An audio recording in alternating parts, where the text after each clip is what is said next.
এই যে তালি এদিকে সারাদিন তো হজ অফিসে পড়ে আসলাম, পাড়া প্রতিবেশীর কাছে তো একটু মাপ চাইতে পারলাম না। হজে যেতেছি সবার কাছে মাপ চাই, দোয়া চাই আসি। হ্যাঁ কি কস, চল যাই।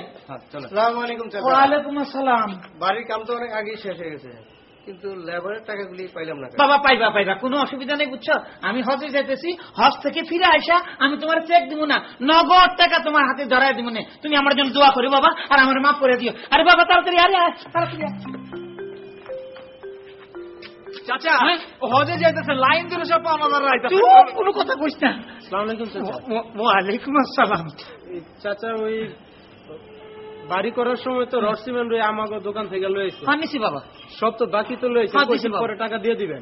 দিমু বাবা, কোনো চিন্তা করে না। আমি হজে যেতেছি, হজ থেকে ফিরে আসা তোমাকে আগে যত টাকা পাবা আগে সুদে আসলে সব টাকা দিয়ে বাবা, পরে দিমু। কইলাম তো আমি হজ থেকে ফিরে আসা দিমু, চেক না নগদ দিমু। তাড়াতাড়ি আয়।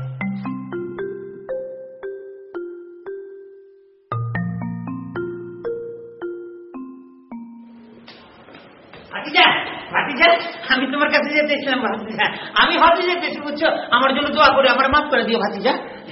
চাচা আপনি তো হজে যাচ্ছেন, কিন্তু আপনার সাথে একটা জমির বিরোধ ছিল আমার। মানে ব্যাপার হিসেবে কোনো ব্যাপার না, হজ থেকে আসে বিরোধ বুঝাই ফেলাম, তুমি কোনো চিন্তা করো না বাবা। আপনি বলছিলেন চাচা যে ওই আপনি এক জায়গায় বসে এটা মিটমাট করে দেবেন। ঠিক আছে, আমি হজ থেকে আইসা আমি বসে তুমি মিটমাট করে দেবো, তুমি কোনো চিন্তা করো না বাবা। আমার জন্য দোয়া করো, আমার মাফ করে দিলেন। আমি গেলাম। ওই আসিস রে। জমির বিরোধ না মেটিয়ে চাচা হজে চলে গেলেন।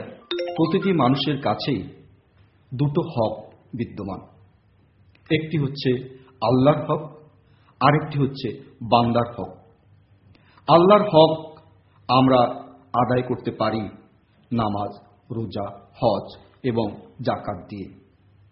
আল্লাহর কাছে যদি আমরা কখনো কোনো অপরাধ করে ফেলি, তাহলে তওবার মাধ্যমে সেই গুনাহ থেকে আমরা মাফ পেতে পারি। কিন্তু আমরা যদি কেউ কখনো কোনো বান্দার হক নষ্ট করি অথবা কোনো বান্দার হক তাকে পৌঁছে না দেই, তাহলে সে বান্দা যতক্ষণ আমাদেরকে মাফ না করবেন ততক্ষণ কিন্তু আল্লাহ আমাদেরকে মাফ করবেন না। তাই হজে যাওয়ার আগে আমাদের কি বিষয়টি ভেবে দেখা উচিত নয়? আমাদের কোনো পাওনাদার রয়েছেন কিনা, আমরা কারো হক নষ্ট করে অথবা হক আদায় না করে হজে যাচ্ছি কিনা?